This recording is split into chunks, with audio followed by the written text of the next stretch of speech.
Greetings, this is Obi-Wan Kenobi, and I have drifted into the underworld. The Star Wars Underworld. I have a bad feeling about this. Here we go. We must go to the lower levels. The underworld. You've taken your first step into a larger world. You're after something. Ben. Since I've started the underworld, I've met so many great friends. Chris. I grew up in the 1990s, and mall packaging is nostalgic for me. Dominic. What I love most about Star Wars is that it's fun, and it's all-round good times.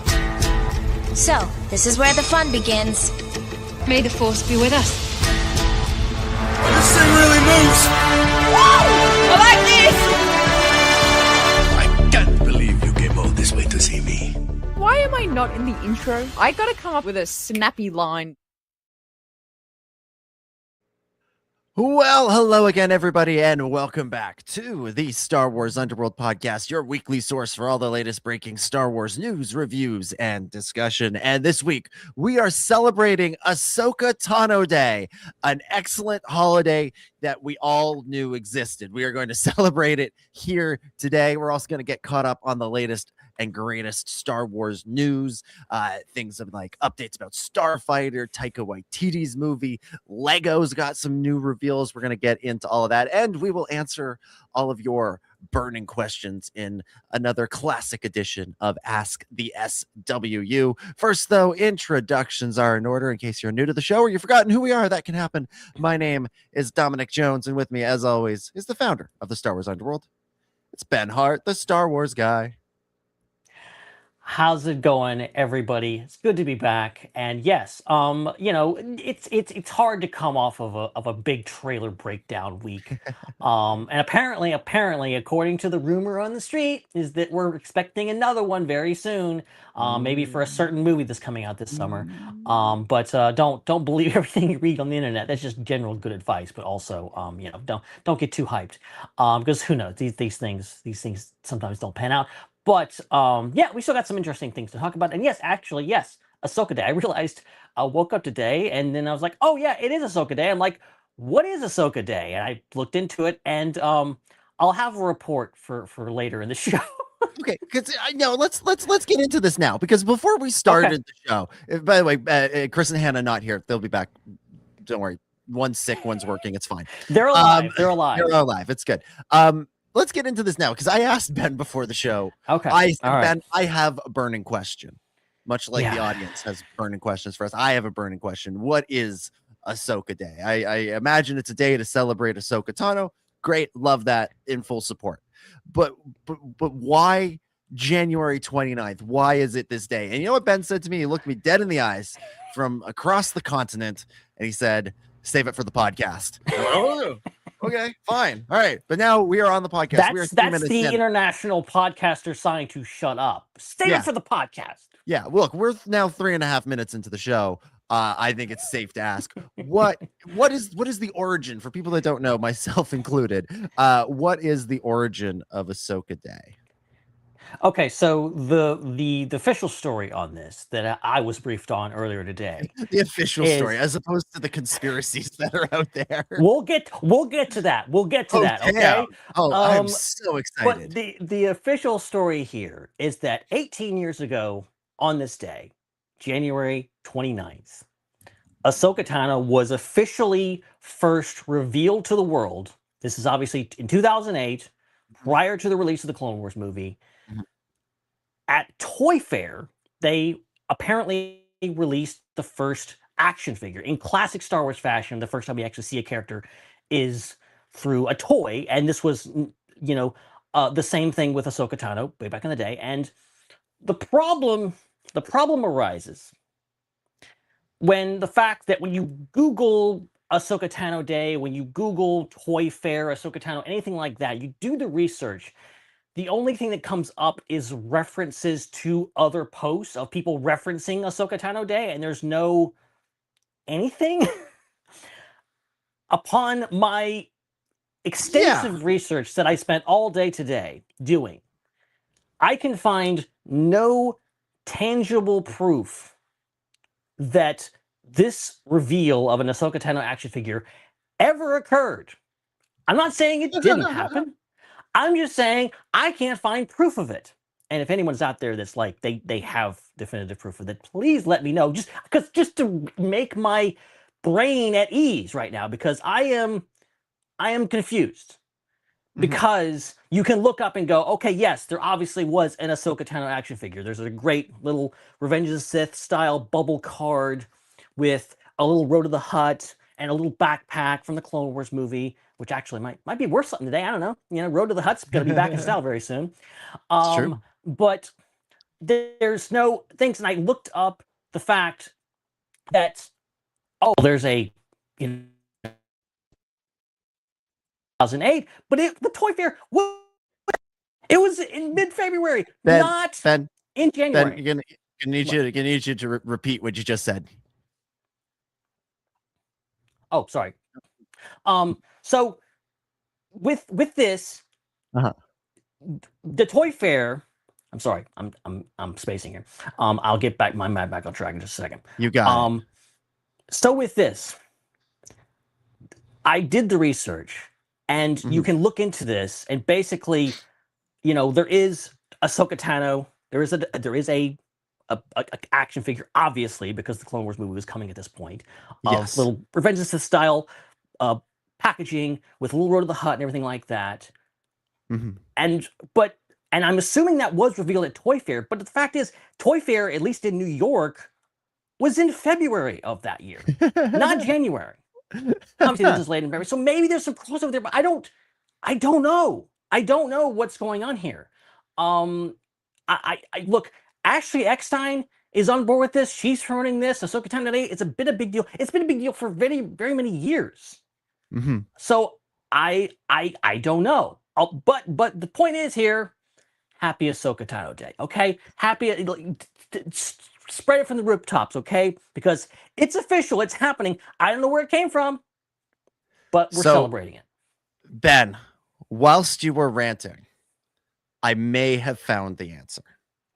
I may have found the answer. I'm very curious. And the misinformation that's that is at the core of Ahsoka Tano Day is not that the character wasn't revealed on this day. It's that it was revealed at Toy Fair. So I'm presently just waiting for something to load, and I'm going to have something to show you here, because I do think that the spirit of the day, the spirit of where this came from, is accurate. I do think that is true. January 29th, 2008, the world was introduced to Ahsoka Tano, but it was not at Toy Fair. It was on StarWars.com. Okay. All righty. They were getting somewhere. January 29th, 2008, StarWars.com, the defunct version of the site that you can only access through the Wayback Machine on the Internet Archive. As you do.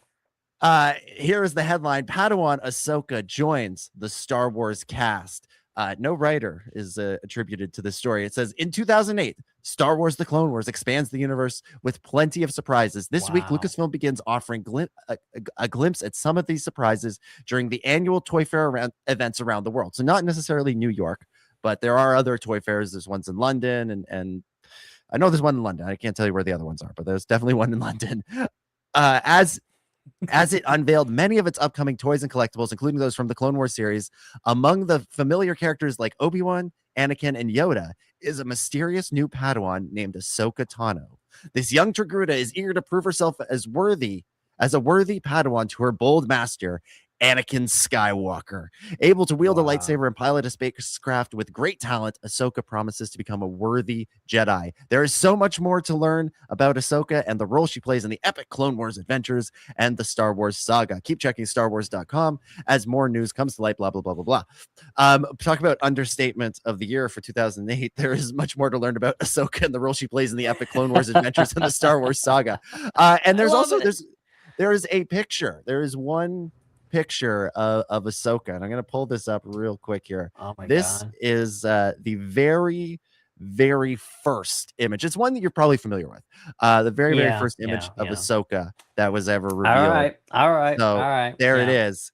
That is the first image of Ahsoka. It was on StarWars.com in January 29th, 2008. I feel like this was sort of, maybe this was meant to preempt some of those Toy Fair announcements. I think obviously some wires got crossed at some point, like in the celebration of this, in the lineage of this very official intergalactic holiday that we have here, Ahsoka Tano Day, of like, the reveals. This announcement was announcing some stuff that was going to be revealed at New York Comic Con. They were getting ahead of the toy announcements. They obviously knew she was going to be at this point. They were introducing the characters like, okay, you're going to start seeing Ahsoka Tano toys on your shelves. Get ready. This is the character. This is what you're doing. Yeah. And as I continue to hastily research this story, it's Toy Fair 2008 was right around this time. It began January 28th, 2008, and continued through that weekend. And I was hoping that there would be some more intel about it, but I'm not finding very much. It's New York. You did better than I did, so heck. Yeah, New York Toy Fair got all the attention in 2008, as it does most years. And that's what's so hard going back that far, is that the internet was so premature, and there was so little, like, the press and the social media and all this kind of stuff was not obviously what it is today, and there's not as much of a paper trail with this kind of stuff. Exactly. Now, if we were a Doctor Who podcast, if we were Radio Free Scaro or one of the Doctor Who podcasts that are out there, we'd have a little bit more luck, because I have found a website that has the Doctor Who toy reveals from 2008.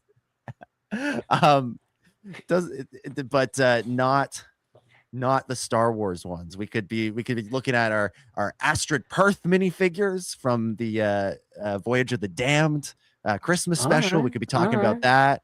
There's some stuff like that. There's some Time Lords that we could be looking at, but not nary a mention of Ahsoka Tano. But yeah, I think that must have been it. It must have been London Toy Fair is beginning. The world is going to see Ahsoka Tano toys.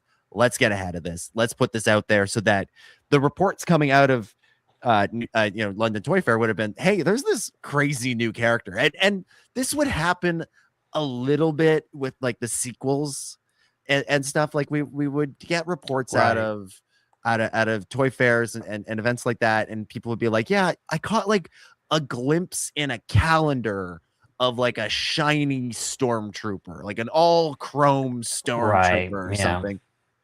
There's sort of an infamous one where someone saw like a really quick glimpse at Rose from The Last Jedi. They're like, yeah, she's like a small child. And people were like, do you mean Kelly Marie Tran? Like, what do we? She's a grown up. She's an adult. But she is small, but she's not that small.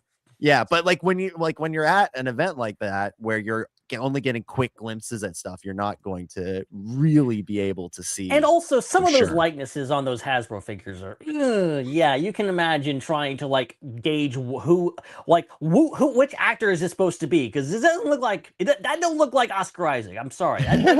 First Poe Dameron figures, man, they were not up to par. They were bad. Yeah, I still don't think there's a really good Poe Dameron figure. Like, I remember going into a Toys R Us, and it was one of those end caps, and it looked like I'd struck gold, because like there was just nothing. There looked to be like 24 Black Series figures all there. I'm like, here we go. What are we gonna find? And every single one of them was a Last Jedi Poe with the jacket and everything. And I'm like going through them. I went through every single one of them to look for the best one that I could find, and I found what I thought was the best one. Oh my god. So I knock over a few figures behind me. It's this one, and even still, it's not great. It's okay. I'm not really getting the camera to focus. It's the best. It's the best that we could do. How is it? It was supposed to be the thing. I remember Hannah explained it to me one time. You hold up a makeup brush. get the figure. You can kind of see. Here you go. There we go. There he is. There he's in focus. It's okay. It's not great, but understand that was the best one. That was the best one they had. Now, like literally, I'm walking through the store the other day, and there's like a Mr. Fantastic figure in Walmart, and I'm just like, did you guys even consult with? Did you get a picture of Pedro Pascal? Like, that's not him. That's not him. You didn't even get close. You're not in the ballpark with that one. Oh man, yeah. I while we were researching this, Ben, like just in the last minute, I came across the. Yeah, I think you found it too. The Toy Fair slideshow for Hasbro in 2008. Yes. And I think we should just have a little look at some of these of these reveals, because they are wild. This is 18-year-old news. 18-year-old. But I still think we should look at this, because what a time this was to be alive. You know, sometimes we talk about, you know, the figures that get made these days. This is the Clone Wars figures that were revealed at New York Toy Fair in 2008. Anakin, Obi-Wan, Yoda, and Grievous. Grievous is the most normal one. That just looks like a regular old Grievous. Anakin has this like wrist shooter thing that's like a whole like cannon on his arm that just shoots like a blue plasticky thing. Yoda has, I'm gonna say that's water. I know it's supposed to be the Force, but that looks like water coming out of his sleeve, like he's a shit magician somewhere. He's gonna spray you. And Obi-Wan, I can't even, like, it's a jetpack with a thing sticking out of it, but it goes so high above his head. It looks like, I don't know, it's some sort of like weird fishing for spear fishing thing. Like I can't even begin to describe it. What it's those things is just like, it's not based on anything in the movies or TV shows. Yeah, what were we thinking in 2008? Who was sitting around? Why were they sitting around going, hey, you know what these need is added bizarro weapons? At this point, when people first saw these images, they were like, oh, okay, these are what the Clone Wars versions of Anakin, Obi-Wan, Grievous, and Yoda will look like. Well, it's going to be really interesting to see Anakin use that giant wrist gauntlet thing, and Yoda's obviously gonna squirt water out of his sleeve or something or whatever. Yeah. In the movie or the show, like, that's what the conversations were having back in the day. Yeah. That's crazy. What a time that was. So, okay, so we've solved the mystery of Ahsoka Day. We have solved the mystery, and we'll talk a little bit more about Ahsoka Day. We'll get into we solicited some comments from you, the listener, and we'll get into some of that in just a minute. Though, first we're going to remind you, of course, to subscribe to the show. Subscribe to us on YouTube, Apple Podcasts, Spotify, however you like to watch or listen to your podcasts. And if you are watching and or listening on a platform that allows you to leave a review, please do, or like leave a comment. You know, that's fun. Tell us what you thought of the show. What did you think of these bizarre 2008 action figures? What did you think? Do you miss that? Do you wish they'd bring this back? I think they should. I think that'd be fun. All those nostalgic figures that they make. Let's bring back Anakin with his bizarre wrist cannon. In between shows, you can join our Discord to keep the conversation going and participate in game nights, movie nights, all sorts of fun things. And if you like the show, you can become a channel member. That's a way to support us financially. You can also super chat with us during the show to guarantee your question gets answered in Ask the SWU. Follow us on social media. We're at the SWU pretty much everywhere. And check out the other shows on the Star Wars Underworld Network. Things like the Raeside, Ion Cannon, Tales from Beyond the Galaxy, and the Tractor Beam. And hey, if you want to read about Star Wars in addition to just listening and watching about it, check out my Substack, Hoth Off the Press. You can find that DominicGJones.substack.com. You're supposed to know Dominic these things. Jones. I don't want to have to correct you on this. That's true. That is a fair point. You find all sorts of Star Wars writing there, as well as weekly reviews of A Night of the Seven Kingdoms. So if you want to talk some Game of Thrones too, we can do that too. Star Wars Guru wants to bring back the classic classic Star Wars Clone Wars action figures, as we should. All right. So as we mentioned now, okay, so 18 years ago, we were introduced to Ahsoka Tano on StarWars.com and at London Toy Fair.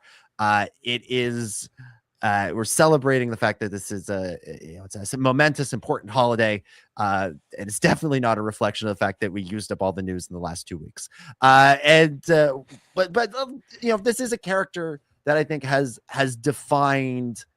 come to define a lot of Star Wars. I think it's defined a lot of our Star Wars experience, Ben, over the last few years with the Star Wars Underworld and the way the podcast and before that the website and social media accounts have evolved and grown over the years.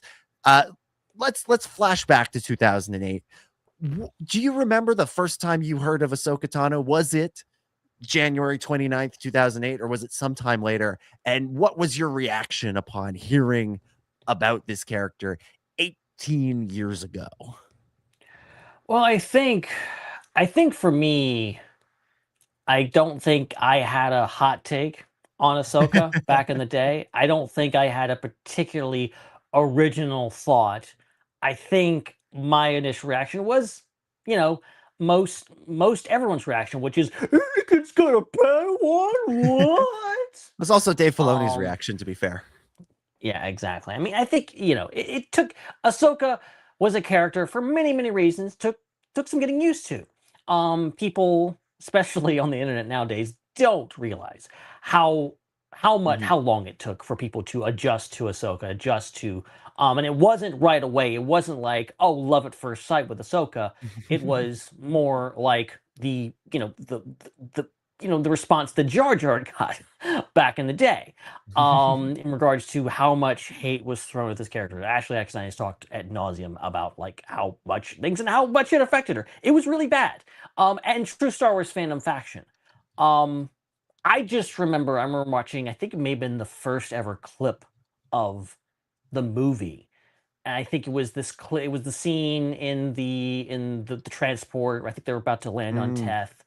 And like Anakin goes like, blah, blah, blah, my young Padawan. I'm just like, wow, that sounds really weird coming out of Anakin's mouth. Really weird. I don't like that. I don't like him saying my young Padawan learner. That's not a thing Anakin Skywalker says. And he doesn't say it a whole lot after that. So maybe the writers agreed with me. But but I think ultimately it's just a character that like she grew. And I think it is interesting looking back on her legacy and her continued, the love for that character is amazing. I'm glad people finally came around to her. She is genuinely one of the most beloved characters in Star Wars, I think. And just the fact that she's come a hell of a long way. I don't think any of us could have imagined that she would be, in live action or leading her own show or being such a big part of this. And, I think that was the gateway. I think a lot of us, including myself, kind of grew up with the character. I was introduced to Ahsoka, a formative time in my life. And now she's all grown up. She's older, and so am I. We're all old. And it's kind of weird, but also it's great. I love to see it. I'm not one of these people that's like, Jay Filoni's going to put Ahsoka in everything. Like, yeah, so what? Sounds good to me. That's great. I want more Ahsoka. I love Ahsoka. I don't know about you, but I think she's pretty great. Yeah, I agree. The first time I really encountered Ahsoka was actually in the movie. Wow.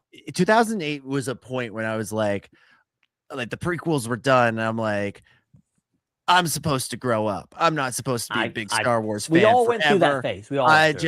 That's for kids. I know. Yeah. So I wasn't like checking StarWars.com. I wasn't following the production of the Clone Wars. It was a bit of a surprise for me that the Clone Wars was a thing that was happening. I don't remember how I first became aware of it. It just suddenly was there.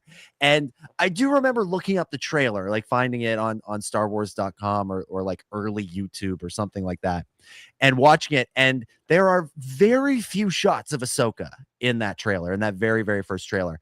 And I remember seeing those and seeing this Togruta character and thinking, wow, it's really cool that they're going to make Shakti such a big character in this. It didn't strike me as odd. I didn't notice, it didn't stand out to me that the character was tiny in comparison to everyone else. But it's animated. It's animated, you know? Back in the day, you know, animated characters look way different than the actual live action counterparts of them. Yeah, exactly. I was like, that's gotta be it. And so then literally, like, there are because I love spoilers, because I love to read the spoilers and find out what's going to happen before that happens. There's very few times when I'm surprised by something in a Star Wars movie. And so when she walked in and, you know, Obi-Wan's talking about wanting a new apprentice and all that stuff, I'm like, oh, that's kind of interesting. That's whatever, that could be cool. And then she says she's supposed to be Anakin's Padawan. That was like a whoa, okay. And then seeing them together across the movie, I was like, oh, this is going to be a thing. And here's the level to which I didn't know about the Clone Wars. The Clone Wars movie ends. I didn't realize it was going to pick up a few months later on television. It ends, and I'm like, oh, I bet they're going to make a sequel to this. And so I was waiting for the Clone Wars 2 to come out in, 2010 or something. Little did I know that it was coming in October. And subsequently found out and was very excited and thought, yeah, that makes a lot more sense than a trilogy of Clone Wars movies. So that was my first introduction to it. And I definitely had obviously none of us knew that Anakin had an apprentice. That was a surprise, but I didn't really have a negative reaction to it. I just kind of rolled with the punches as we went. I'll tell you the only thing I had a negative reaction to in the Clone Wars movie, and this is surprising now considering it's something I actually really like. But when I saw the Clone Wars movie for the first time, again, not knowing very much about it, thinking myself to be, having outgrown Star Wars, the thing I didn't like about the Clone Wars movie was I didn't like the Tom Kane narration at the beginning. Oh, wow. Which, if you listen to this show and you've heard me rant and rave over the years about how all Star Wars movies should begin with a crawl, I guess it sort of tracks that would be the thing I don't like. I mean, yeah, you listen to this. Dom was like this as a kid too. For the record. I was like the kid. I should have been a crawl. Damn it, 2008. 14 going, why isn't there a crawl? Everything changes, but nothing changes. Yeah. But I've since come to really like the Tom Kane narration over the years. Some things get better the more you watch them. Other things, like those stupid helmets at the beginning of the Disney Plus shows, get worse every time. Give it 18 years. Give it 18 years. You're gonna be sitting here talking about how wrong you were about those helmets, the beloved helmets. Oh, how I loved them so much, and I was so wrong. We are 6 going on 7 years into the helmets. I think I'm pretty sure about my opinion. Halfway there. I'm pretty sure I don't care for it. But I loved it. I thought Ahsoka was a really interesting character from the beginning, and I was excited to see how they would develop the character. Now we threw this out to the Discord to see what people are thinking about on this most auspicious Ahsoka Tano day. Ingenious drops this question for us, and Ben, you kind of already started to answer this, but I'm going to get you to go a little deeper on it. He says, being one of the few Star Wars characters that we have seen through their lives just about every step of the way, what has Ahsoka's journey, including her successes, failures, and learning moments, meant to you all as you see how the character developed so far? Yeah. Oh God, that's ingenious. That's a deep one. Thank you for that question. I think for me, it is just like, I think the more I've matured, the more I've gotten older, the more movies and TV shows that I watch, the more I appreciate really good character development, really good, like seeing a character start at point A and go to point B and C and D and seeing that progression. I think Ahsoka is a character that, just exemplifies that, and just like seeing her go from things, and even with things, one of the things I love about the Ahsoka series is that, it was some things that I really questioned early on watching the Ahsoka series, which is like, why is she so down? Why is she so grumpy? Why is she not smiling? Why does she not feel like Ahsoka? And learning through that, the deliberate line delivery and the performance that Rosario Dawson was bringing to that character in that moment, just like she's on a journey. She's in this show going to go through an arc and learn something through it and come out the other side a different person. I think that was really great. And just going through that, going from things, and it was a rocky road. Things we saw Ahsoka walk away from the Jedi Temple, kind of sort of like giving us that answer of, well, okay, maybe this is how she survives Order 66, and then going further than that, seeing her show up in Rebels, and coming back to Clone Wars, and then getting her in Mandalorian. I think it's been a long ride, and the character has grown up. She's going from one medium to the next, and it's been great to see her develop as much as she does. And I hope it doesn't stop here. I think one great thing is that I think Filoni knows what he's doing with the character. I really truly do believe that. I hope that he continues to let her grow and change and be different. I hope Ahsoka the White is not her final form. I think there's more to it than that. I think season 2 will definitely get into that. And I mean, her voice is in The Rise of Skywalker. It is there. Very interesting to see how much they stick to that. But agreed. For me, I like, this is a character, like, you mentioned it, Ben, like we kind of grew up with. 2008, right? Movie comes out 2008. As series premieres in the fall 2008. Fall 2008 was my first year of high school. Wow. So like I was like the same age as this character. And so as I went through high school and into like first year university, like I was growing up with this Padawan who's trained through the Clone Wars. My trials and tribulations were very different. Didn't involve a lot of killer robots shooting at me and or being hunted by lizard people or anything like that. But I found myself really relating to the just sort of the growing upness of that character and seeing that happen on screen, kind of in a very similar way to what I was experiencing, even though, especially in the beginning, the Clone Wars was targeted at a younger audience. Yeah. But as the audience member, you do tend to relate to characters that are around your age most of all. And so being 14 at the same time that Ahsoka was 14, found that could relate to the character in that way. And that's why I in all the subsequent Ahsoka stuff, as much as I enjoy it and as much as I still love the character, I have found it harder to relate to the character. And I found Rebels, her appearances in Rebels, to be a little bit jarring in that way. Like I still like it. I still think it's really, really interesting. But I found it a little bit jarring because all of a sudden she had grown up 15 years and I was more or less, I was 1 year later than when we'd last seen her, or 2 years. And it's suddenly like we were on like different paths all of a sudden. And I found that kind of jarring. And so when we went back, and then when we went back to see Mandalore, like all of a sudden, then I was the one that was further along in the journey than she was. Like it was a weird, like sort of, we started off at the same place, and then because of the way Star Wars stories get told, have never quite lined up again since then. And so the subsequent stuff, I'll exclude Siege of Mandalore, exclude season 7 of Clone Wars, because there was a little bit of like nostalgia return to the old days feature of that. The newer stuff, I almost sort of I feel like just kind of like out of step with the character, because we used to be on the same journey and now we're not. if that makes sense. It's kind of melodramatic to say out loud. And you can all judge me. That's fine. Judge me all you want. I don't care.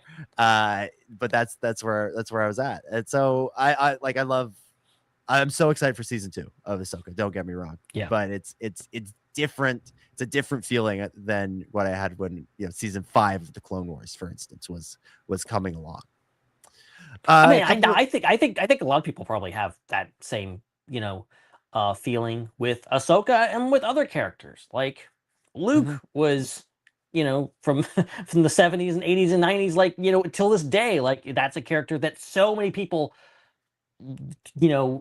connect with Luke Skywalker, and then other people connected with Han Solo. And then you go further and you have like Anakin showing up as a 9-year-old kid. That was a lot of people's like point of view character of things. I think Ahsoka, I think that's the genius of George Lucas and Star Wars, of just like having these many times younger characters that are, our eyes and ears in this universe, and being along for the ride, and being the what's going on here. Ahsoka is very wide-eyed and like what's going on here.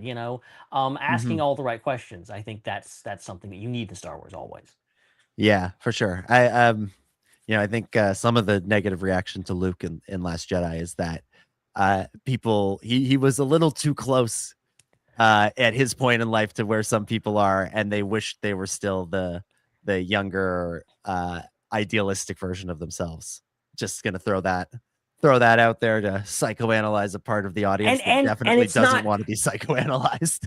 No, and I think truly, and I want to sympathize with the people, I really do, because I think not the bad actors, but the people that are legitimately like, this doesn't feel right to me, that like had problems with Last Jedi, whatever else. Just like, I think it's hard to watch these characters grow up and get old and maybe get a little grumpy and want the stupid new Jedi to get off your lawn and go back and get out of my face. But I think I've quite enjoyed a lot of the characters. I think there's a consequence to bringing these characters back. This was what I like what they did with Luke. I like what they did with Indiana Jones too. I like a lot of these characters, bringing them back and showing them in a real raw way, and like saying like, look, you're gonna get old, guys. I know it's not hard to. It's really hard to be faced with your own mortality, but we're all gonna be old, grumpy Luke one day. Just get used to it. Not me. I'm never gonna die. Yeah, I've always said like there's a reaction to The Last Jedi that I don't agree with, but I can certainly understand, and I can't tell anybody that they're wrong for having, which is I wanted Luke to remain kind of this idealistic hero that we can all strive towards.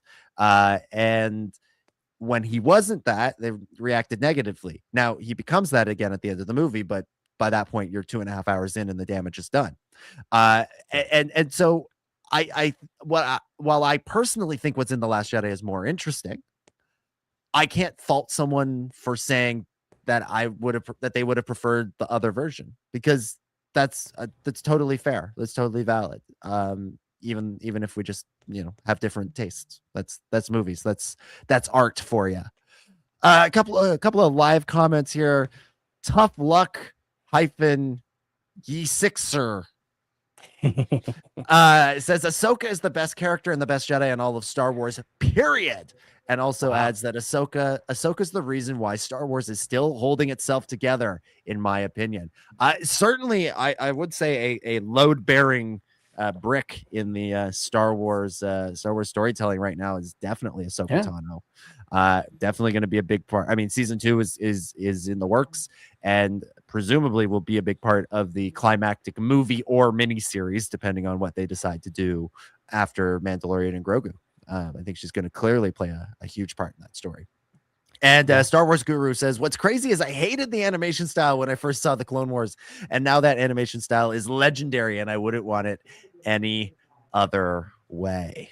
Yeah. Hey, like I said, things grow on you as time goes on, and it's hard to imagine, when even Maul, right? Like that's an evolution of the animation style, but that is the thing that we like. I think generally speaking, and it's using the same toys and pieces that the Clone Wars movie used way back in the day, pretty much.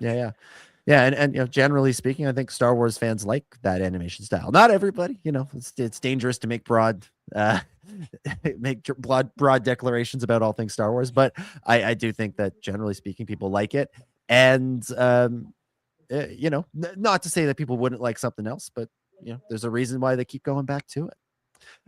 Going back to the Discord, Joel Davis asks this question: will Ahsoka stay on Peridia by the end of season 2? Ben, put on your prediction hat.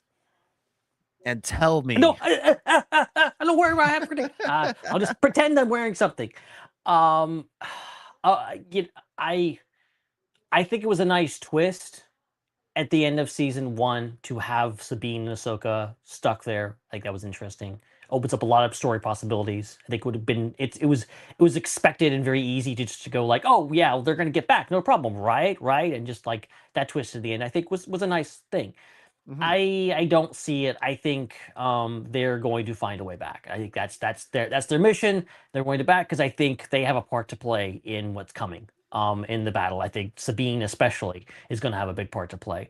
You could kind of make the argument of like, well, maybe Ahsoka's going to go off and she's going to be with Balin, and she's going to be the daughter. She's going to take the daughter's place in the Mortis, and Balin's going to be the son or the father or whatever else. Like you could make that, and who knows, it might happen. But also I think I don't see Sabine. I think Sabine is definitely something. I mean, who knows? Personally, I think they're just going to open up a doorway and make it back to the regular galaxy. I don't think they're going to hyperspace whale it back. That's my personal theory. I think that'll be the way you kind of fix that. And so no, I don't think. All jokes aside about Filoni and his attachment to Ahsoka, I think there will be a time when he might retire the character, but it's not now. And I don't think it's going to happen anytime soon. I am of two minds about this, because on the one hand, putting Ahsoka front and center on the poster alongside Din Djarin and Grogu and maybe Sabine or Boba Fett or something like that for the Dave Filoni movie and or miniseries, I think is very enticing and very exciting to a lot of folks at Lucasfilm and Disney. That said, I kind of think it's better for the story if she doesn't come back. I think I don't think she's necessarily going to stay on Peridia. But that Mortis thing, that's so tempting. That's so tempting. And like all the pieces are there. All the pieces are there. Anakin can be the father. Balin can be the son. She can be the daughter. All the pieces are there if they wanted to go that way. Or, Ahsoka's always kind of on the vanguard of the next threat, right? She's always on going back to the Siege of Mandalore. She's looking at Mandalore. She's looking at the situation. She's there talking to Maul, and Maul's going, forget the Republic, forget the Separatists. The Sidious guy, that's the real story. That's the real deal. So she's kind of aware that like there's something bigger, more impactful that's going to happen. Then when we meet her next in Mandalorian, what's she working on? She's not hunting down Moff Gideon. He's small potatoes for her. She's looking for Grand Admiral Thrawn. So maybe when they open that door in the world between worlds or Mortis or wherever they wind up, and Sabine just like steps through and is like, hello. And she can enter, she should like stumble into the ghost where Ezra and Hera are sitting there. She should enter like Kramer on Seinfeld, just like go crashing through the door. That's what I want. That's what I want the last shot of Ahsoka season 2 to be. Is Sabine Kramering her way into the ghost through a space door. That's what I want. But I can't get that image out of my head now. But thank you for that. Sabine goes back to the main galaxy. Ahsoka either sticks around on Mortis or goes looking or hears something or senses something or has a vision of something more dangerous, more scarier than even the return of Palpatine.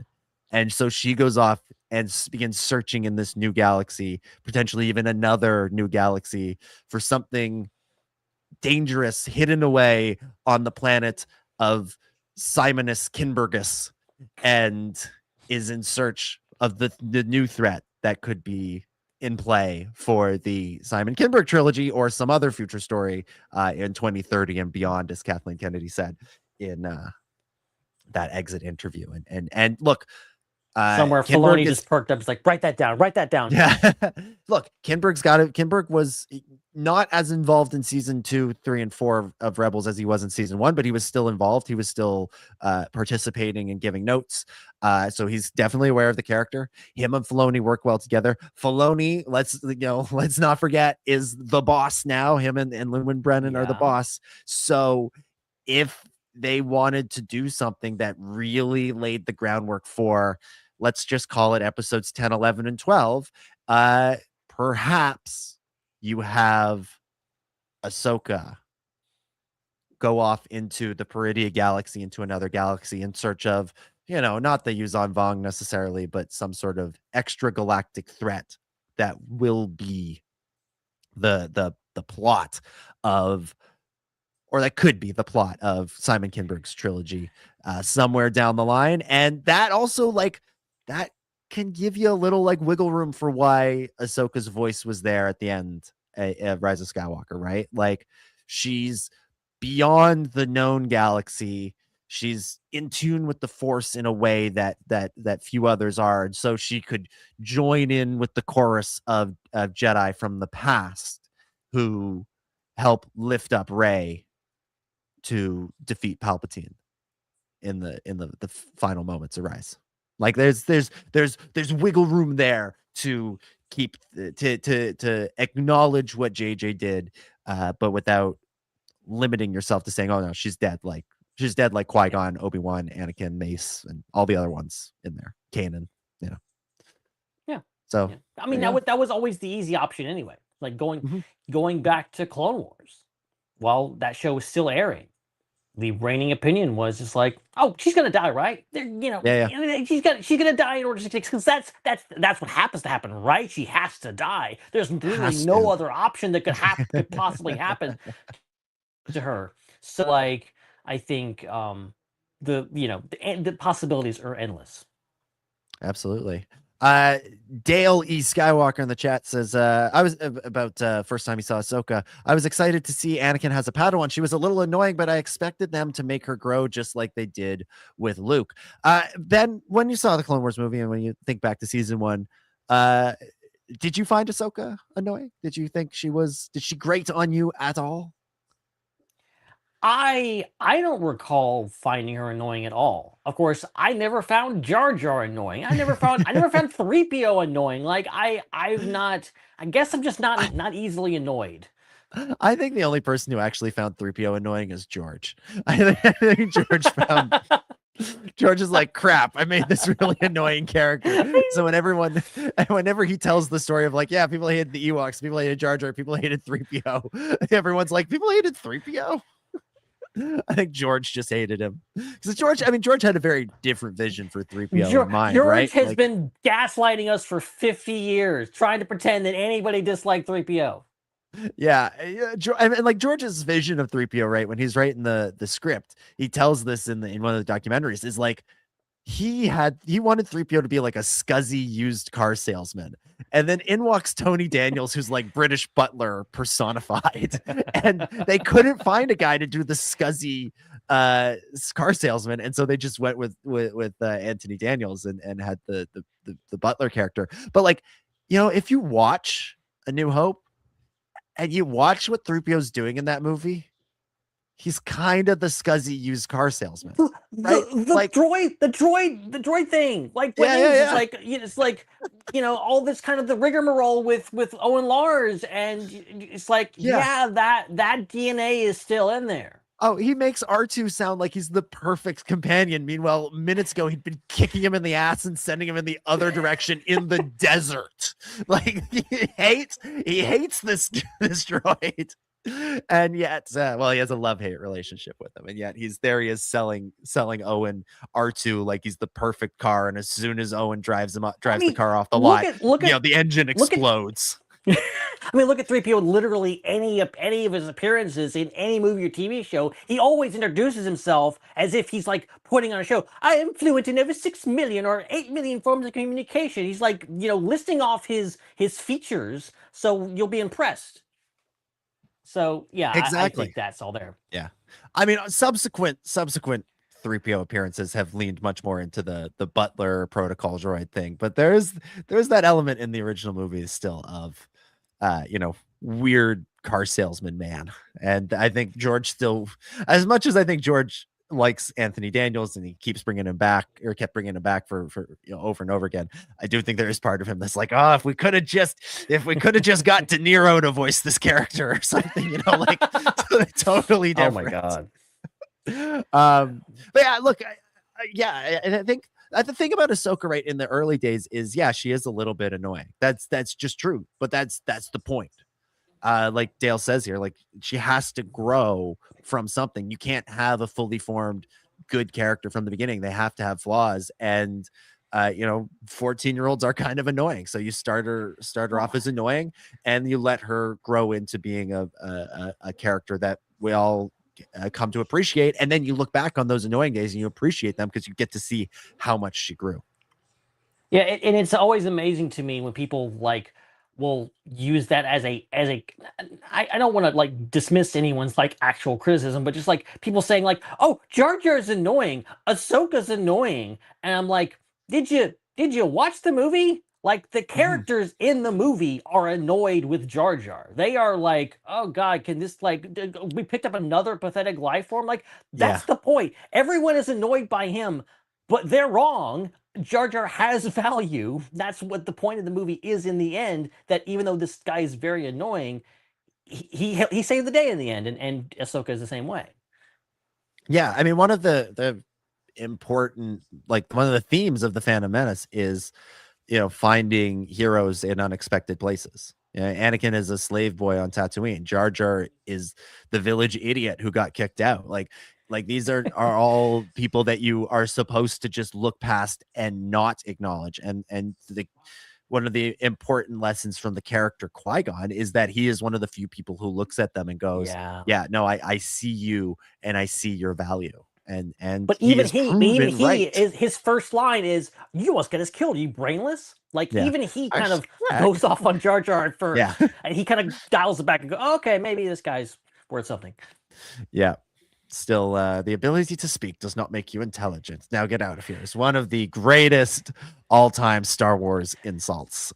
Incredible.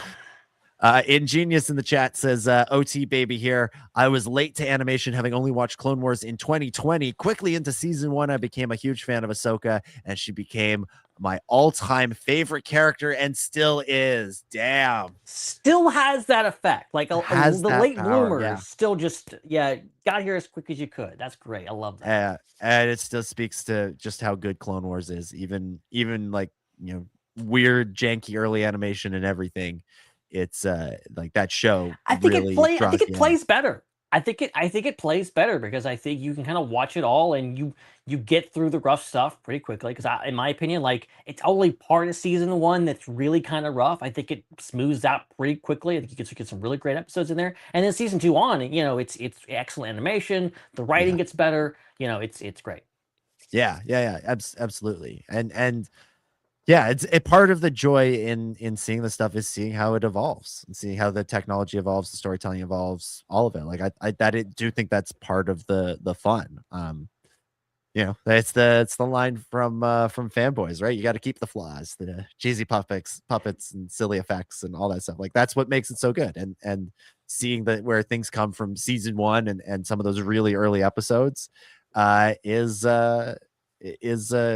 part of it. And then you see seasons 4, 5, 6 and eventually 7, and you're like, wow, this is incredible what they were able to accomplish. Mando Merc 85 says, my favorite dynamic in Clone Wars is Rex and Ahsoka, one bred for war, one forced into it, yet both of them joke and pick on Anakin. There's a scene early on in the Clone Wars movie. It's sort of, I think, where you shift from what would be the end of one episode into the next, where Ahsoka is telling the story of how she dropped the wall on Anakin, and there's the window that was perfectly placed, and all the clones are kind of laughing, including Rex, and you see her winning over everybody, and that's kind of the character in general, where she like her and Rex's first interaction is a little contentious, right? Like, if I'm a Jedi and you're a captain, doesn't that technically mean I outrank you? In my book, experience outranks everything. Like, they have this like they're kind of butting heads, but she even starts to win him over right away with when she calls Anakin Sky Guy, and Rex is kind of laughing in the background, like all like it's the same thing. Like, she's winning over the characters just as she's winning over the audience, and then you get to the Twilight of the Apprentice, when Rex and Ahsoka are saying goodbye, and they call back to that scene, right? When he sort of jokes like, "Oh, I could tell you to stay, but I could order you to stay behind," and says the line again about experience outranks everything. She's like, "Well, then I definitely outrank you now," which is kind of a cold line, but it's between the two characters that love each other platonically, and so it's actually quite warm, and it's a beautiful little moment between the two of them. Yeah, I love the scene right before Order 66. Where they're having that conversation on the bridge, and just like kind of like lamenting the fact of just like, I think Rex says something along the lines of, I didn't have a choice in this, I love the line about hate the war that's happening, but the message of the line is basically hate the war that's happening, but I wouldn't exist without the war. And like this whole thing's in like Ahsoka things, it's a powerful stuff, especially what comes next. If you remember way back in 2020, 2019, 2020, my theory going into the Siege of Mandalore was, going into season 7 as a whole, was that Order 66 would happen and Rex would be able to resist it, and he would help Ahsoka survive. And like, we came like this close. Like, I was sort of like half right, because he's able to hold it off for a minute before he's overpowered by it, but it's just enough to give her the clue that she needs. And it's like, it speaks to the power of their relationship, that he is able to like quite literally like stop his programming for just long enough to be able to protect her. Like he holds off. He holds off in a sense, like not literally, but in a sense he holds off Palpatine. Like, he's able to resist the Empire before the Empire even begins, just long enough to get Ahsoka the key piece of information, and then she moves heaven and earth to save him. Right? This is why this fact right here, this conversation is why Ahsoka needs to come back to the regular galaxy, so you can have the team up again. Tim Morrison as Captain Rex and Rosario Dawson as Ahsoka teaming up again. We need it. Please, Filoni. Man, that would be something. That would be something. Great point, Mando Merc here, and Dale and Genius as well. We'll go back to the Discord comments here. Let's go to Gilster 10. Gilster 10 says, will we ever get an in-universe explanation for why Ahsoka didn't join the rebellion after Ezra saved her? Was she simply roaming the galaxy during the Galactic Civil War? I can't help but think she must have sensed Anakin's death in Return of the Jedi, and if that's the case, wouldn't she have crossed paths with the original trilogy heroes Luke, Leia, Han, and Chewie at some point? This is something I would love season 2 to address. Like, obviously she comes out of that experience on Malachor changed. Who wouldn't? She just confronted Vader and then got pulled into the world between worlds and then goes back. And so even though Ezra, when he pulls her out, is 2 seasons later, that's still season 2 Ahsoka, and then she goes back to end of season 2 times. So she's around, for the entirety of the original trilogy. So what is she up to? Does she have a sense that she has to stay out of the character, out of like Luke and Leia's way? Is that why she sits it out? Does she feel a pull of something larger, be it Mortis, be it the world between worlds, be it something else? I do think that is a worthy question to ask and potentially have answered. I do think that's an important one. Yeah, or I mean, we actually don't know that she didn't join the rebellion at, in some form or fashion. Like, the whole idea that Rex was at the Battle of Endor, that Hera was a huge figure within the Rebel Alliance and was there just off screen in Rogue One. Like, these characters, they can always retcon that or whatever else. I think obviously Ahsoka being a Jedi is a wrinkle in that thing, and we also, like, I think out of universe you could say, like, because I was always like a purist. I was just always just like, no, when Yoda said Luke's the last of the Jedi, there's actually no Jedi around, and like, I've come off that. I've softened on that. Yeah. But like, and I've just come to the conclusion that, like, of course, I don't care how many Jedi are out there, Luke had to be there. Luke was the only person that was going to save his father. Like, he was the only person that was going to save Anakin. I would love them to address that. I would love for Anakin and Ahsoka, not a vision of Anakin, not some world between worlds BS, an actual conversation between Force Ghost Anakin and Ahsoka, which we hopefully will get in season 2. Don't you think? Didn't we get that? Like, I know you said no world between world stuff, but like, that's Anakin. Like, isn't that? Do you think that's not Anakin in season 1, episode? It's a vision. 5? That's not Anakin. That is a vision. No. That is Ahsoka working through her trauma. That is not real Anakin. Wow. No. What? You like just blow your mind with that? That is 100% Anakin. That is totally Anakin. Not how it's not how I have interpreted it. Why else is she in the world between worlds? Why else would she go there? Why would she not have the vision just anywhere else? She does not walk through. That's what it looks like. She does not walk through a doorway. She doesn't get into the world between worlds. She falls into the water, has a vision, and gets pulled back out. That's what happens. She falls into the water, dies, goes to the world between worlds, and comes back. You don't go to the world between worlds when you die. You go to the world between worlds when you walk through a door.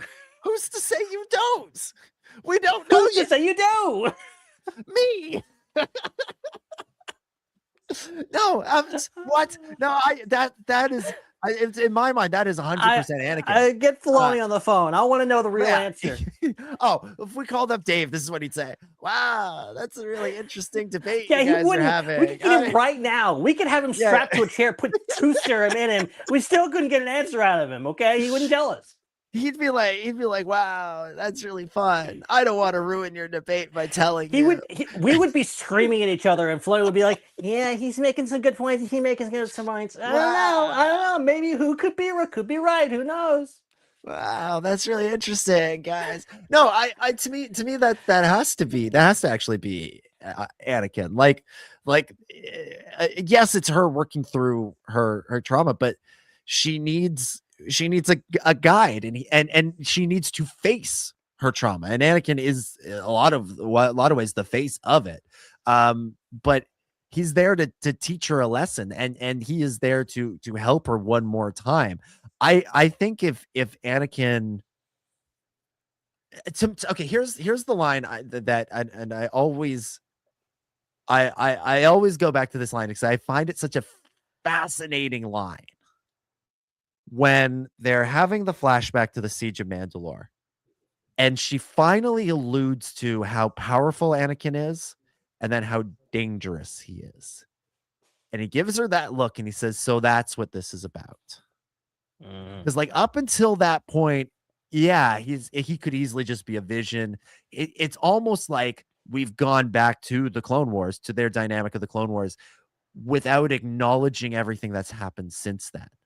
Without acknowledging the Vader of it all. And when Anakin says, so that's what this is about, and suddenly he becomes Vader in that moment to threaten her. Like, that is him also working through something. Because yes, he has, redeemed himself. Yes, he has saved Luke. But has he actually confronted what he did? Maybe. But it's like he says that he's like kind of embarrassed.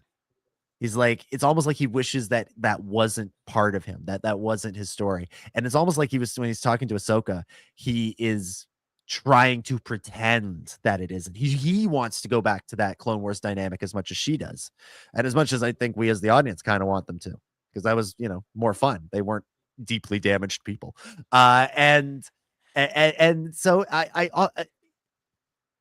Anakin's back in season 2.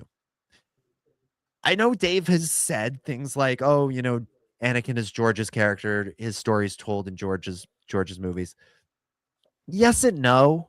I think you can't keep bringing him back without having him still have some story left to tell, and accepting what he has done, accepting who he is, and accepting the fact that he is the personification of both the greatest good and the greatest evil in the galaxy, I think is a really interesting story. And I don't think he's there yet. I don't think he's there yet. And so to me, if it's just Ahsoka's brain, if it's just Ahsoka's brain, like, you know, losing oxygen and imagining Anakin, that is interesting. Don't get me wrong. Like, I'm not saying that's a bad story. I just think there's a second layer to it if we accept that she really is in the world between worlds. She really is talking to Anakin, and that this is a journey for both of them still to go on. I think the whole turning into Vader and like threatening her and fighting her, I think that's kind of where I landed in regards to, like, I feel like my interpretation of being a Force ghost is that you are pure. You are pure in the light side of the Force. You're not going to be doing bad stuff. You're not going to be pulling out a lightsaber. You're not going to be conjuring up visions of yourself, things. That's just my interpretation of it. I could be very wrong there.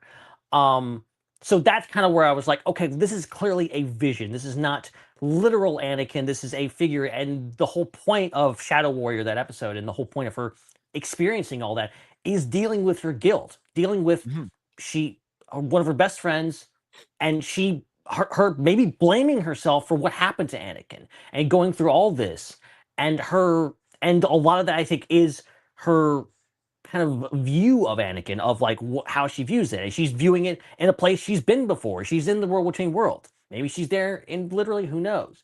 I think there's actually a part of this where maybe we're both right.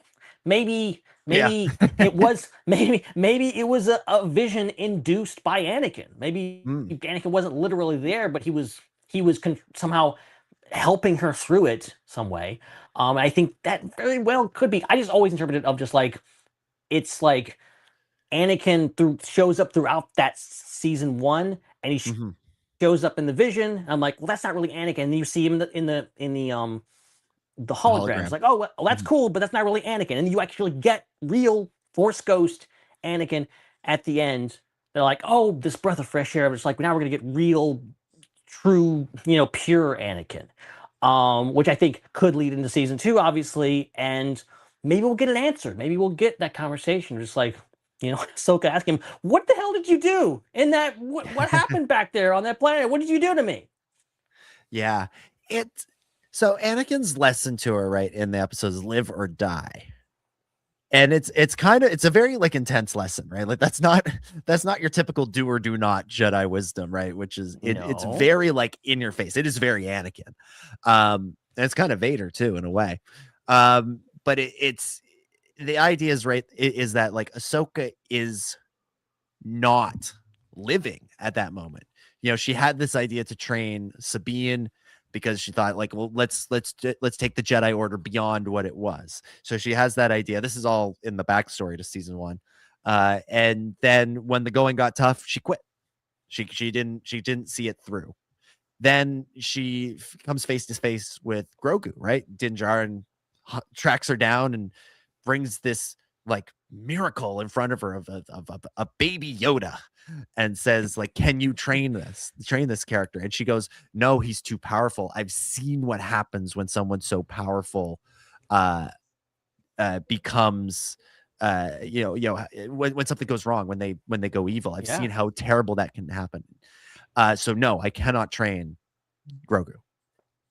And so she's kind of like frozen, not really doing anything, and it's holding her back. It's why she's not able to actually get out there to find Thrawn. It's why she's not able to do all this stuff because she's holding herself back. Because she's afraid of what might happen. And she is Anakin's legacy in addition to Luke. Like the two of them are Anakin's legacy, and Leia, the three of them. And she's afraid that all the things that he taught her will turn her into Darth Vader. And so she needs to confront that. And she needs to accept the fact that it is possible. Maybe it is possible. But that's not a reason to give up. And in the end, Anakin came back. That's kind of his lesson at the end, is in the end, it is possible to, he was able to come back. He was able to redeem himself. He was able to stop being Darth Vader. So, just because things are one way at one point doesn't mean that's how they always will be. And so she should go out there and, follow the advice of another great Star Wars character and try the way Nemec would tell you to do it. Is out there and try, like commit, don't try in the way that Luke was going to try to take the X-Wing out of the swamp. Try. Don't try. Do try. Like actually go out there and put your whole heart into it. And that's how she gets to Peridia. It's how she finds Ezra. It's how she gets Ezra home. And it's how she finally gets through to Sabine to finally be able to tap into the Force in the way that we are familiar with as the audience when we think of Jedi. And I guess I just like that Anakin actually did teach her that lesson. That's part of my thing. It's cool if she figured that out on her own, but it's nice that her mentor came back and taught her one more lesson. And then it's a kind of a Last Jedi-ish thing as well of, Ahsoka's the mentor to Sabine, but she still needs her mentor the same way that Luke is the mentor to Rey, but he still needs his mentor in Yoda to come back and hit him in the face with a cane in Last Jedi, or chase her down with a red lightsaber in Shadow Warrior. Well, and there was those early concepts, I think it was for Force Awakens. Yeah. That had Vader and Anakin showing up as kind of a thing. Yeah. If they want to cement this as like, okay, what Ahsoka saw in that vision was actually Anakin. Mm-hmm. I like that. I really like that. I think there's so little we know about Force Ghosts. And I think there's so little about how we know, like there's a whole big question of like, how did Anakin become a Force Ghost? He was, he was a Jedi, and then he didn't learn, how to get to that point, and he became Vader, and then for 30 minutes at the end, he was Anakin again. Like, I know there's been some explanations in the books and whatever else, but like a true kind of like, okay, was it a vision quest? Was it a thing? Is he still dealing with his darkness beyond the grave?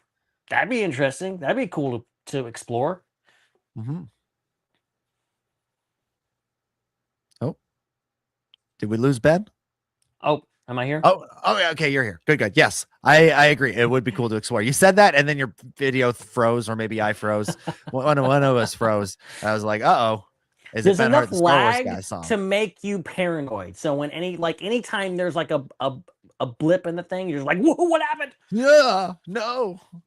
Yeah, crazy time. Well, I think all of that to say, happy Ahsoka Day, everybody. Yeah.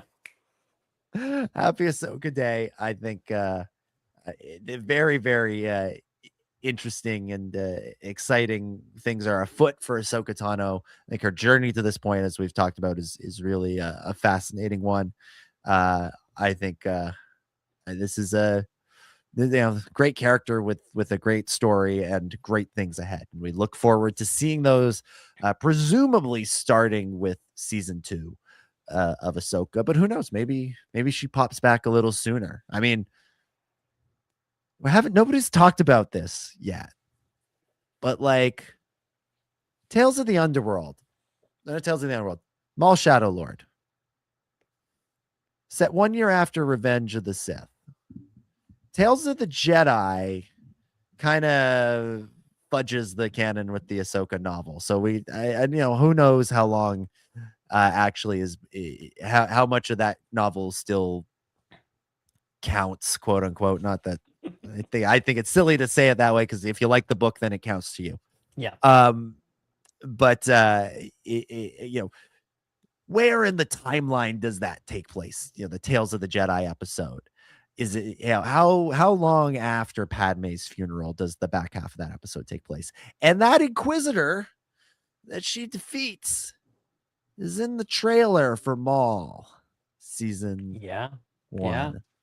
So, you know, if you wanted to do something interesting, maybe a little stinger to set up season 2, you know, you go back to the Rebels bag of tricks and you have a scene right at the end of the season of Ahsoka and Maul together. And boy, wouldn't that be interesting? Post Siege of Mandalore, put those two in a room together, and Maul can basically say, "Yeah, I told you so. I told you so. Now what are we going to do about it?" I'd like that a lot. Going on the record to say that'd be cool, Filoni. That'd be cool. Be cool. And all the people that would whine and complain and say, "Oh, it's too much Ahsoka and stuff," can kiss my ass. That's too good an idea to pass up. It's too good a potential. Too much potential there. Yes, it's an idea that I invented right now in the last 30 seconds. Although I'm sure other people have had it, because frankly, it's not that original an idea. But I do think it would be really fun if they went there. But we will see. Let's take a little look at the news here. We got a little update on Starfighter. Jonathan Tropper, the writer of the movie, spoke with Screen Rant over sometime in the last week, and he addressed the rumors, and he addressed the story, that weird story about Tom Cruise being on set and filming a scene that involved lightsabers, a lightsaber fight scene. He was asked about that by Screen Rant. And he said that he wasn't there for that day, that he was kind of sad that he missed out on it. But he did address, you know, how much previous Star Wars things, characters, locations, props, that sort of thing, how much of that would be in the new movie. He said, quote, "Obviously lightsabers are a part of that universe and part of that galaxy. I'm so careful not to reveal anything, but essentially I think it's known that we have no legacy characters. You're not going to see any characters you've seen in other movies, so there are certain things that are still hallmarks of Star Wars that's good to have in there, but more than that I can't say." So obviously Ahsoka's going to be there. Yeah, he's right? lying. So Ahsoka's going to be in it. I mean, that's the question. Do you believe this man? Do you believe Jonathan Tropper when he says this? Weirdly, I do, actually. Weirdly, I don't. I think this sounds it sounds more like he's volunteering this information and not being like, because I don't know what the question actually was in regards to like what things that are how how evasive or how the interviewer was, but because I think there is a chance of people really getting bent out of shape and really having unreal expectations in regards to this movie. Mm-hmm. And going in like, oh yeah, of course. Like, I heard Rey Skywalker's going to be at the end of it. Daisy Ridley said that. She said something in her Instagram. I swear she was, she had her hair dressed up like Rey, so she's going to be in the movie. I'm telling you, a friend of a friend of a friend told me this. It's happened before. I've seen this happen before. It happens with Marvel movies. I remember going back to WandaVision, that Marvel show, and being like, oh yeah, Mr. Fantastic, he's going to be in this movie for like 10 years before freaking Pedro Pascal got cast as that character. Like, oh, he's gonna show up in the finale, that's gonna be cool. And I remember being disappointed and being like, no, you idiot, don't believe you stuff you believe on the internet, read on the internet. Like, of course he wasn't gonna be in it. And I think I like that. I hope it's true, because I think there's obviously cameo culture is a big thing, and I'm on board with it. I love a good cameo. I love a good post-credit scene. I love a good character showing up unexpectedly towards the end. But that doesn't need to be all that. We've had that conversation more than once, you and I, of did Maul need to be in Solo? Did that character need to be in there? And I think there's I think I remember making some really great points, both directions of just like, it's cool that he's there, but also you leave a Solo movie, you want to be talking about how great was that Alden Ehrenreich as Han Solo? How great were these characters versus, oh, what's going on with Maul? How is he alive? And having that conversation.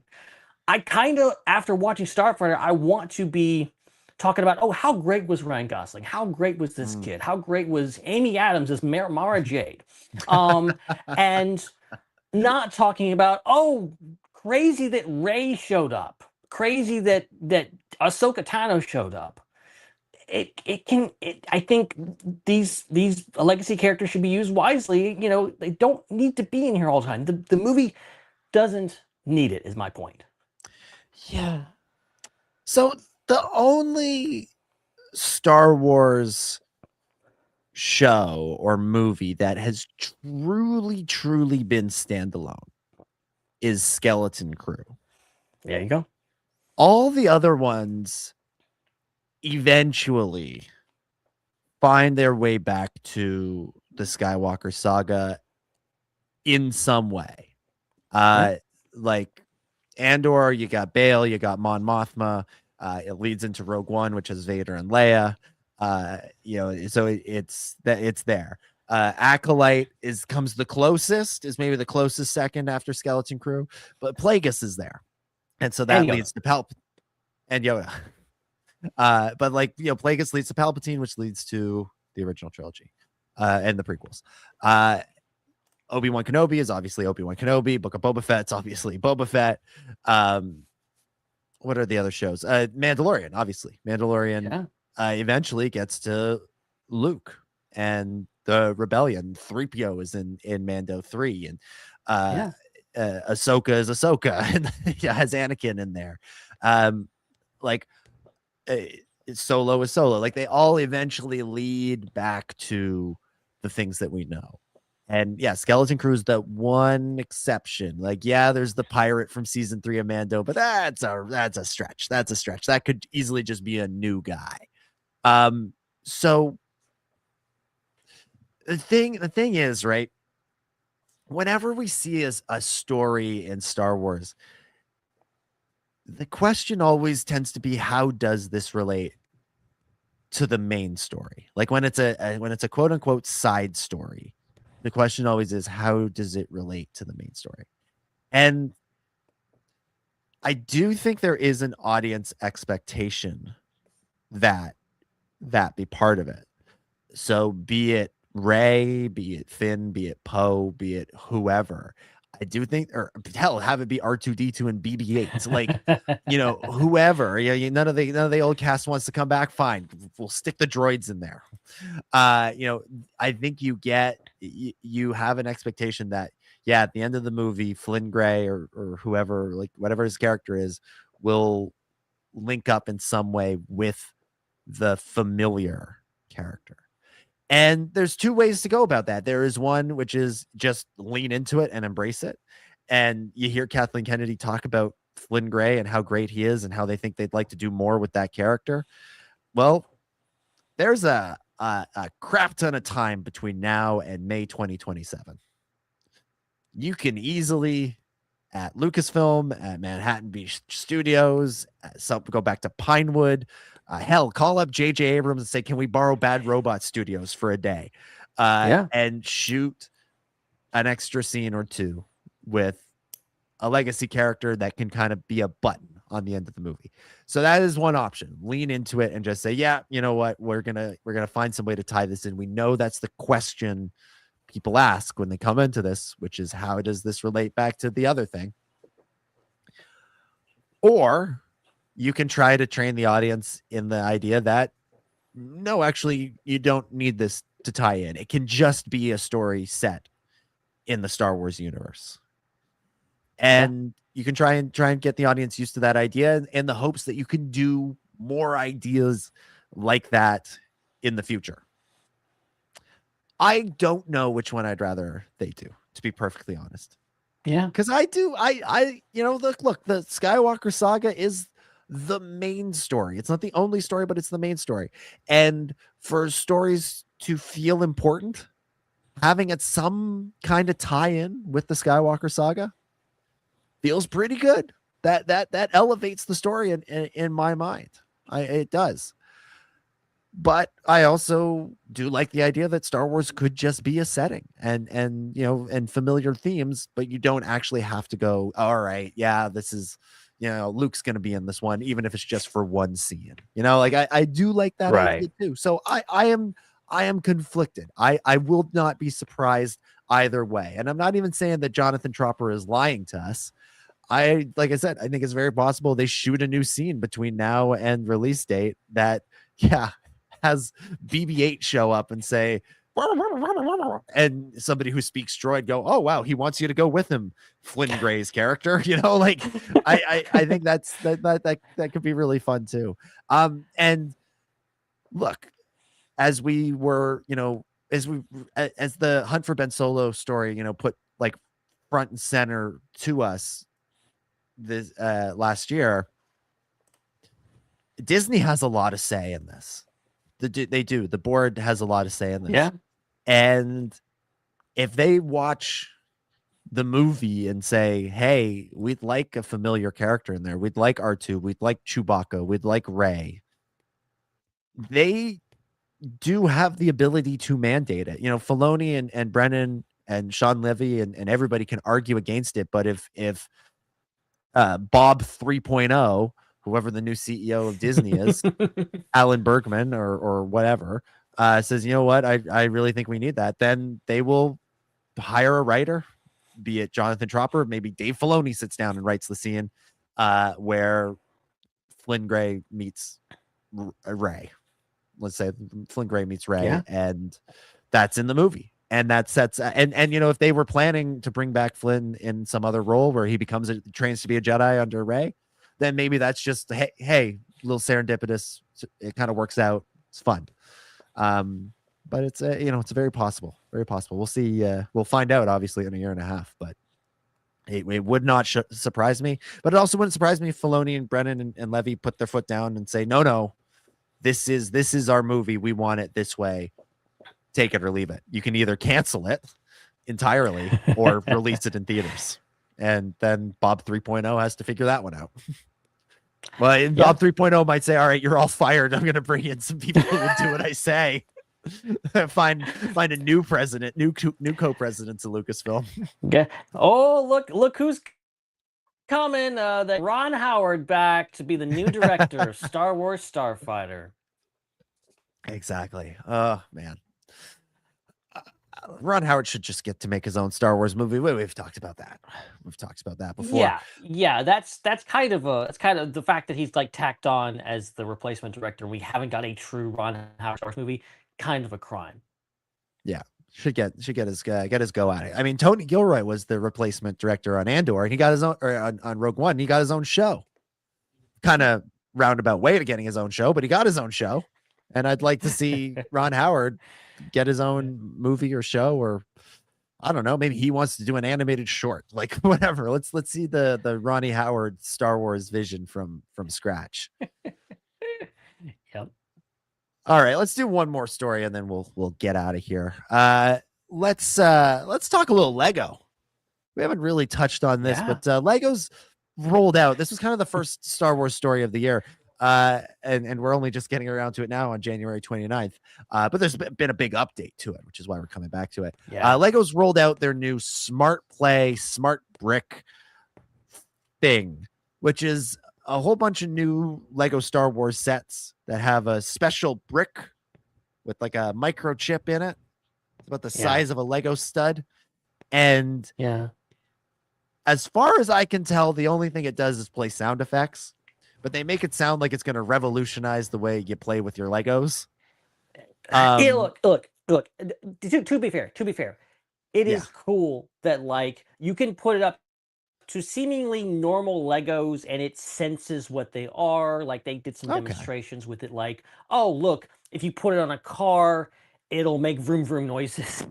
And then, like, if you flip the car over, it makes a crash noise. And if you bang it into another car, it makes another crash noise, you know? And, like, with, like, for example, an X-Wing, it'll make X-Wing noises. And you put it next to a Chewbacca, and it'll make Chewbacca noises. Like, it is very cool. They're very adaptive. But also, you know, it's an expensive electronic brick. And you get, like, one of them things. And these new sets don't even have the smart plate bricks at all. Oh, right. Like you can buy it sold separately and stick it on there. Right. These actually, because they released several sets to kind of introduce that, and they had Filoni and all this kind of big hoopla, like with the big announcement. And they just recently revealed these sets. There's Mos Eisley Cantina, Landspeeder, Dagobah, ATST, Millennium Falcon. Also, but guys, do you realize they've made more Star Wars stuff besides the original trilogy? There's other stuff since 1983. Just throwing it out there. I don't know if people Lego realize this. Yeah. But these sets, the first, just to add on, Ben, the first three sets were the Emperor's Throne Room, Return of the Jedi, and then an X-Wing and a TIE Fighter. Those are the ones and they did sound effects, and the Throne Room, the smart play brick will also play the Imperial March for you, which is cool. But you know, I could also those play it on original my three phone. sets are the only one smart play. These ones are smart play compatible. They don't actually include the smart play bricks or the smart bricks, whatever they're calling them, are as classically sold separately. So there you go. And the Millennium Falcon is $100, I think. So I mean, they're cool, but also they're just kind of normal. They're kind of normal Lego sets. Yeah. They're kind of hit and miss in terms of quality too. Like forget the brick, forget the smart play thing. Like just looking at them as sets, that Millennium Falcon sucks.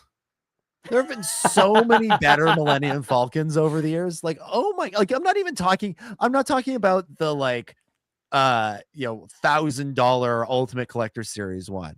And I'm not even talking about the little like desk one. That's like, the one that's for adults, quote unquote, the one that I have. Right. I'm talking about like just the play ones. There've been so many better ones over the years for like every sequel movie. And even before that, there was like the Empire Strikes Back version that was really good. And this one, I don't know. I'm just looking at the packaging and looking at the pictures. It doesn't look good. It does not look good. These sets give me the vibe of, which I like. Actually, I like these sets. The kind of the more lower end, cheaper sets that are clearly geared towards kids. They're very simple. They have like, there's an X-Wing and TIE Fighter set that's like very simple. They look very old. Small. Yeah, they look old. They look like a Millennium Falcon from like back in the day. Yeah, to newer sets and things. But it's like it's for kids to tear apart and put back together, and not the here's my display piece of things. I know. Do that with the better one, the one that like the Rise of Skywalker one. Better. The Rise of Skywalker one was great. Why are we just do that again? Tweak it a little bit so you can put the smart brick on it. I don't know. It doesn't. That one and the ATSD both. I look at them and I go, I wouldn't want that because there are better versions of those out there. The Landspeeder that's the standard Landspeeder that looks okay. The Cantina one, actually, I kind of like that one. I kind of dig that one. But also, like, if you're gearing these towards kids, are kids not going to be like, where's Rey? Where's Baby Yoda? Like, things like, what do you got these sets from those old movies? Why give me my Star Wars Lego? Yeah, that's fair. I just like that the Cantina has the spot for the band. Like this got the spot for the band. I think that's a pretty good size set. I like that one. Yeah, I think that one's good in the way you can kind of move it around. That one. I think that's a quality set just to start with. Yoda's Hut. I kind of like that one too. And it's got this like whole contraption thing where you can like levitate Yoda as though like we're like his Luke is your Luke when he's doing the handstand. Luke's doing the handstand, and then you can have Yoda levitate. I think that's really cool, except I don't understand why it's not clear bricks. It should be clear bricks. I did notice that. You're right.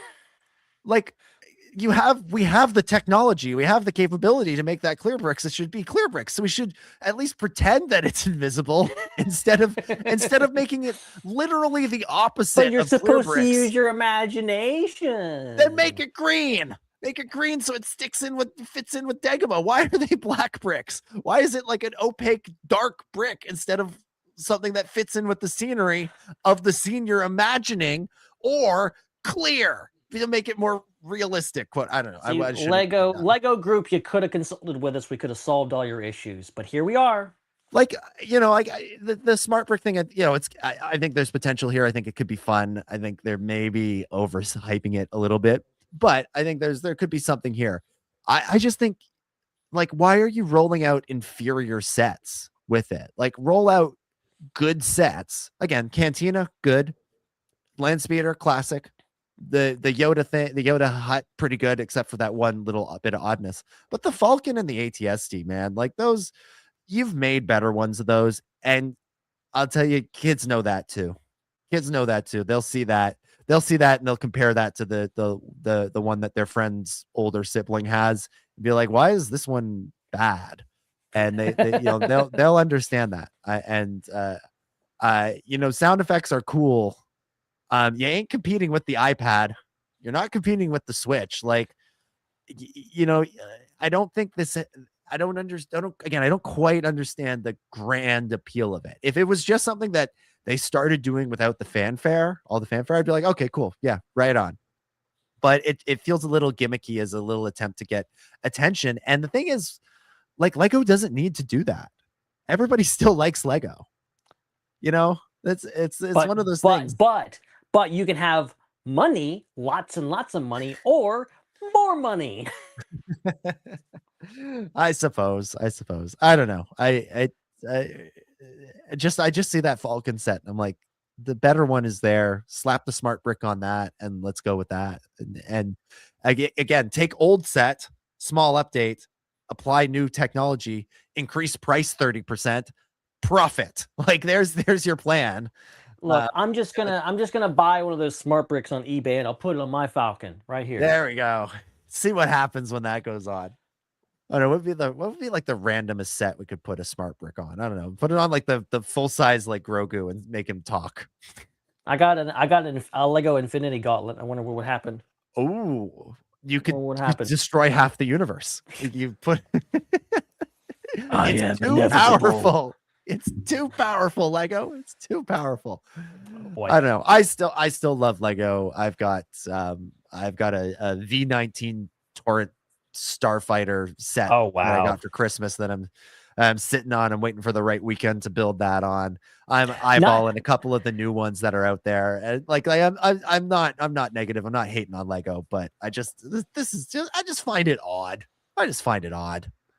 Like literally, I'm not even kidding you. When people all over the world, I'm assuming, had giant big plans for New Year's Eve, going out, having parties, playing, having fun, getting drunk, doing whatever people do on New Year's Eve, I was at home building a Lego set. That's what I did when the clock struck 12. That's what I was doing. Hell yeah. That's how you do it. That's a better New Year's Eve than whatever else people were getting up to. Way better. Way better. And also better than watching Stranger Things. Than watching the new season of Stranger Things. Oh boy. That's what I was doing. All right. That's where we will leave things for I can't Lego. believe we didn't cover everything, actually. Like, that wasn't everything. We could keep going, but we could. But we shouldn't. Yeah, always, much in the same way that, and much in the same way that Sabine is the Kramer of Star Wars, will channel George Costanza and say, always leave him wanting more. And that's that's what we'll do. I do think that's probably if someone wanted to draw Sabine entering the ghost through a world between worlds door as Kramer, with Ezra and Sabine as Jerry and George, or maybe I don't want to twist Jerry anybody's arm, but that would make my year if somebody did that. I feel like that'd be pretty funny. but I wish I had the talent to do that, but I don't. That's why I'm asking the internet. But I think with that, we can begin to wrap things up for this week. Thank you, everybody, for listening. We will be back same time, same place next week, or at least Ben, I assume you will be here, and I will assume you will be joined by one of our other esteemed co-hosts. I mean, maybe I'll be here, but maybe I'll just do it. Maybe I'll just riff by myself. Yeah, no show notes, no nothing. Yeah, because I won't be here next week unless there's like crazy breaking news, in which case maybe I'll pop in for a minute. But we will. The show will be back with some combination of our roster, some lineup of our hosts, and we hope you join us then. And make sure you subscribe to make sure that you don't miss that when it drops. And if you're enjoying the show, leave a review on Apple Podcasts, YouTube Music, Spotify, however you like to listen, or just drop a comment on the YouTube video and tell us what you think of Ahsoka Day and how you marked the occasion, and some of your favorite memories about our favorite Padawan of Anakin Skywalker. I'd say our Anakin's only Padawan, but we actually don't know that. We thought he didn't have any, and then he had one, and then he had Galen Merrick too. Right. There's Starkiller's out there too. Ben, thank you as always for hosting tonight. Oh, it was a pleasure as always. And look, tell us. Here's a question for you all. You can answer for us. Was it a vision? Was that real Anakin? # real Anakin. # not real Anakin. Get it going. Get to Skeeton out there on Blue Sky. Tell us your opinions and see how. I want to see what you guys bring to the table. I don't know what Ben just told you to do, but I didn't like the sound of it. Just post. Just post. It's Blue Sky lingo. You wouldn't get it. You're all right. I don't get it. Ben, what's going on in the Discord? What's coming up in this week? Well, Mando Merc 85 in the chat just called it. Get ready for watch party tomorrow night. We will continue into The Mandalorian season 1. I'm guessing we usually average about 2 episodes per week. Nice. So we'll get at least 2 more episodes in, and that should be a lot of fun. We're getting close to the finale, getting close to season 2, and hopefully at this pace we will be done by Mando and Grogu. Hopefully, fingers crossed. Fingers crossed. Which 2 episodes? Where have we gotten to? Oh God, I think we're like we gotta be getting close to like the penultimate episode. Actually, I have to look on Disney Plus and see. But right. Yeah, we're getting in. Oh, I think it's gotta be the Gunslinger. Yeah, we're gonna Toro Calican. Let's go. So I'm also doing my own Mando rewatch, and I just rewatched that one recently. Surprisingly, holds up better than you remember. It's the first appearance of Fennec Shand. It's a classic. It's a classic. It's a good one. So join up the Star Wars Underworld Discord. Link is in the description, and take part in the watch party of The Mandalorian. Also, as we mentioned off the top, check out the other programming on the Star Wars Underworld Network. Things like the Raeside, Ion Cannon, Tales from Beyond the Galaxy, and the Tractor Beam. I guest hosted Ion Cannon this week with Joel Davis, and we had a terrific conversation about artistic intent in Star Wars, and we got into some topics that Joel and I really like about, the evolution of the story through the different storytellers, and even through the same storyteller, and how the intent behind certain characters and certain ideas change over time. So do check that out. It's available on this very YouTube channel, as well as the Ion Cannon podcast feed. And also, as I mentioned earlier, check out Hoth Off the Press. That is my Substack, DominicGJones.substack.com. There's paid options, there's free options. Check it out for Star Wars and beyond. All right, that is it. We will be back next week. We hope you will join us then. But for now, For Chris and Hannah, who aren't here, and for Ben, who is here, my name is Dominic, and may the Force be with you.